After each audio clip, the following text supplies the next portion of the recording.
Hi students, welcome to a new video.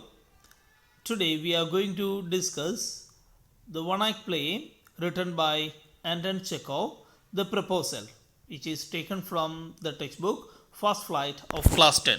Let's go with the chapter. The chapter is a one-act play, a force by the famous Russian short story writer and dramatist Anton Chekhov. It is about the tendency of wealthy families to seek ties with other wealthy families to increase their estates and properties.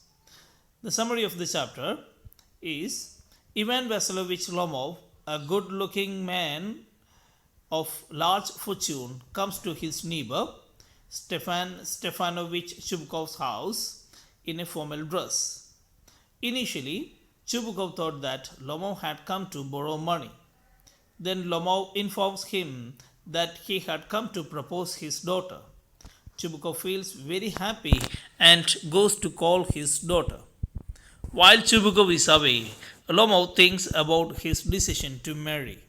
He is 35 years old and suffers from palpitations. He is excitable and is not able to sleep. When he gets into bed, then suddenly something in his left side gives a pull. He could feel it in his shoulder and head. He jumps like a lunatic, walks about a bit, and lies down again. But then he feels another pull.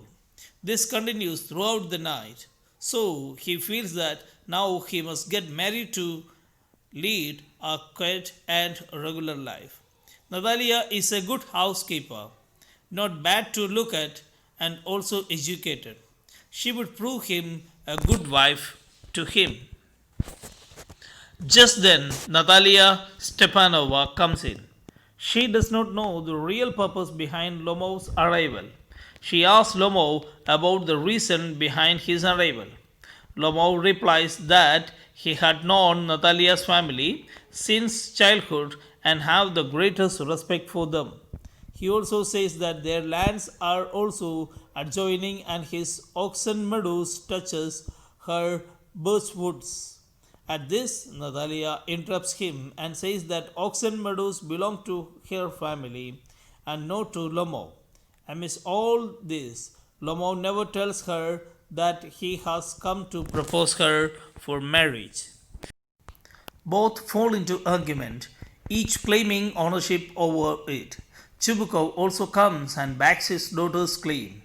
All is forgotten about the marriage proposal. In the heat of discussion, Lomov is much excited and his heart starts palpitating badly and he leaves.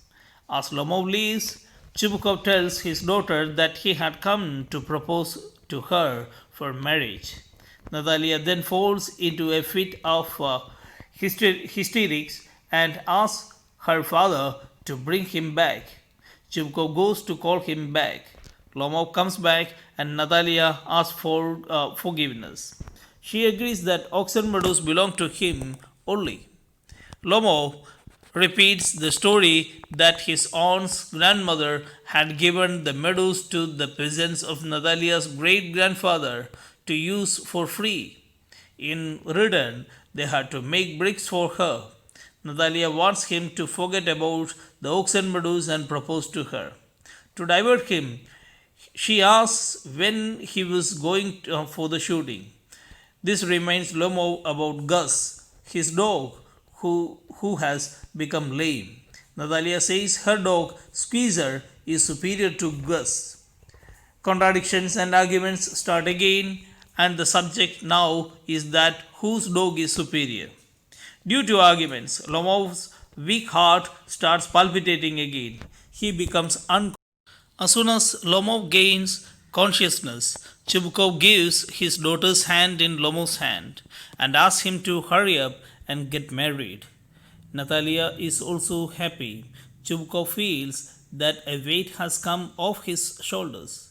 He offers some champagne on this occasion. The play is a satire on the tendency of rich Russians to marry for wealth. What is the message communicated by this play? The author makes fun of their customs and tries to emphasize the fact that one should get married for love and compatibility instead of wealth and making money. Thank you for watching this video. I would like to wish you an amazing day. Thank you.